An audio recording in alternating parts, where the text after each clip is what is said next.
Olá!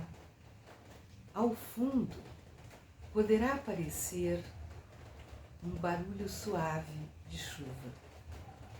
Depois de 3 dias absurdamente quentes em Porto Alegre, estou gravando no momento em que cai uma chuva refrescante que vem como um bálsamo para esses dias. E um bálsamo é como eu qualifico o livro que acabei de ler e sobre o qual venho falar. É um livro para a vida toda valer a pena viver, da autoria da doutora Ana Cláudia Quintana Arantes.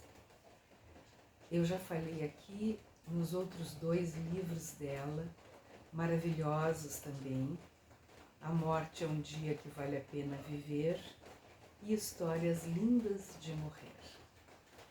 A doutora Ana Cláudia é geriatra, gerontóloga e tem um trabalho maravilhoso com cuidados paliativos. Como ela diz num dos seus livros anteriores,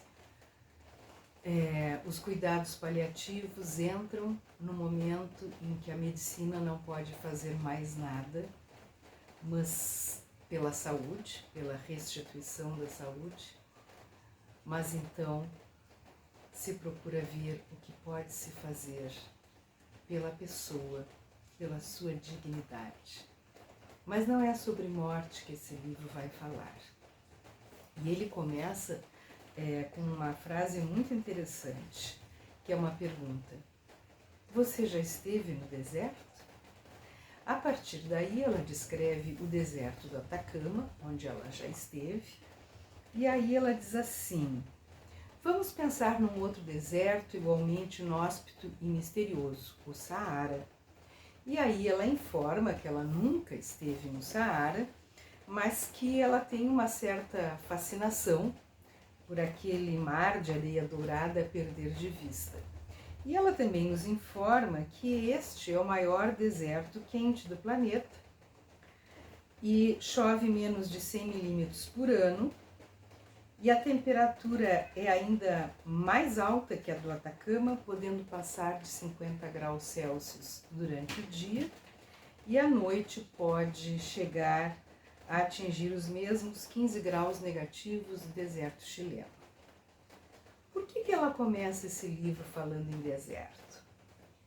Porque ela faz um trato com uma pessoa imaginária, que é o seguinte trato.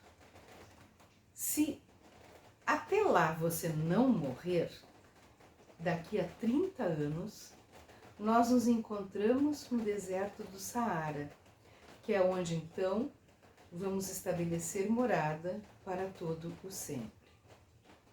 Ora, passam-se esses 30 anos, essa pessoa imaginária não morre e elas então se encontram no deserto do Saara. E aí vem um diálogo muito interessante.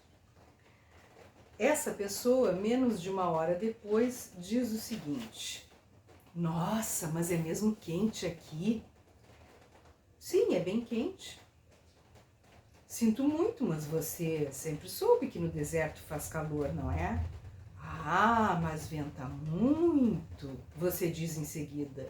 Sim, venta, mas você também sabia disso, certo? Passamos 30 anos esperando por esse dia e de agora em diante, esta será a nossa casa, não há como voltar atrás. Mas eu não quero viver assim. Lamento, combinado é combinado. Você teve 3 décadas para morrer e não morreu. Agora precisa se acostumar. Ana, eu sabia que era quente, mas não que era tão quente. Além disso, não trouxe protetor solar nem óculos escuros para proteger os olhos de tanta luminosidade. Sinto muito. Teremos que seguir em frente sem protetor e sem óculos especiais. Você passa o dia inconformado com a situação, mal acreditando que isso esteja mesmo acontecendo. cai a noite e você me diz: como faz frio? Eu não estava preparado. Não tenho agasalho nem cobertor para suportar temperaturas tão baixas. Bem, é o deserto. Você teve muitos anos para pesquisar sobre ele. Deve ter sido um excelente praticante do momento presente, pois nem teve tempo de pensar um pouquinho no seu futuro domicílio. Precisava ter trazido comida? Água? Isso já é o cúmulo do despreparo. O deserto não costuma ser hospitaleiro com os viajantes distraídos, nem mesmo com os mais abastados, intelectual, social ou financeiramente. Ele guarda surpresas bem desagradáveis para quem não o respeita e não se prepara para estar nele. Agora só lhe resta acreditar que é capaz de aprender a lidar com a realidade. E depois dessa conversa estranhíssima, fictícia, ela então nos diz aquilo que cai como uma bomba. Ela diz assim, nessa metáfora: o deserto do Saara é a nossa velhice. Se não morrermos antes, é certo que envelheceremos. E se sabemos desde sempre que vamos envelhecer, como explicar o fato de não nos prepararmos para isso? Por que nos permitimos chegar ao deserto sem protetor solar, sem agasalho, sem comida? Não importa se você é pobre ou rico, se não respeitar esse futuro e se planejar para estar nele pelo resto da vida, terá um tempo bem sombrio e difícil pela frente.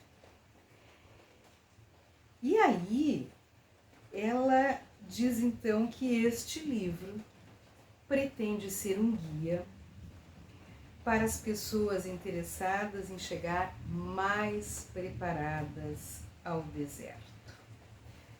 E ela diz então o seguinte: envelhecer é um processo complexo que não se limita à saúde física e envolve o bem-estar mental, as emoções e a sociabilidade. Aqui proponho 9 pilares para começar a construir hoje uma velhice boa, feliz e preenchida pela coragem de viver. Faço recomendações que respeitam as limitações que o tempo trará, mas que não se deixam tolher por elas. Deixo pistas de atitudes e sentimentos que nos permitirão envelhecer na companhia daqueles que escolhemos para estar ao nosso lado nessa fase. Falo sobre lidar com as perdas indissociáveis da velhice, de pessoas queridas, de movimentos, de liberdades, mas também trago a esperança de um tempo de vida recheado de alentos, com pequenas e grandes alegrias. Isso é perfeitamente possível, mas temos que começar nossa preparação agora, sem perder um minuto sequer. Então, na sequência, ela nos diz que nos seus 2 primeiros livros, ela se debruça sobre a morte e ela vai relatar suas vivências como médica, mas que neste ela é tão caminhante quanto aquele que a está lendo. E ela diz assim: já sabemos que nos espera um fim comum, e esse fim pode ser preenchido com a calotanásia, a morte bela, que podemos carinhosamente chamar de final feliz. O que quero discutir nesse livro é o que faremos com o nosso tempo de vida até que a morte nos leve? Como autora, chegou o momento de não mais escrever sobre o final feliz. Quero jogar luzes sobre o durante feliz. E como nos outros outros livros, a escrita dela é belíssima, é suave, embora tratando de temas preocupantes e importantes. Ela tem afeto no modo como ela aborda suas questões, ela traz esperança, ela mostra com muita clareza o que nos aguarda e o que temos que fazer para podermos trilhar com alegria e serenidade a nossa velhice. A linguagem dela é simples, sem, no entanto, deixar de ser bela, e é uma leitura fascinante. Recomendo, pois, muito a leitura de Para a Vida Toda Valer a Pena Viver, da autoria da doutora Ana Cláudia Quintana Arantes. Deixe-se preencher pelas sugestões que ela dá e sinta o livro como eu acabei sentindo, como um bálsamo, como este dessa chuva mansa que vem arrefecer o calor inóspito de 3 dias seguidos numa Porto Alegre muito mais do que nós costumamos dizer forno alegre. Para a vida toda, valer a pena viver, vale a pena ler.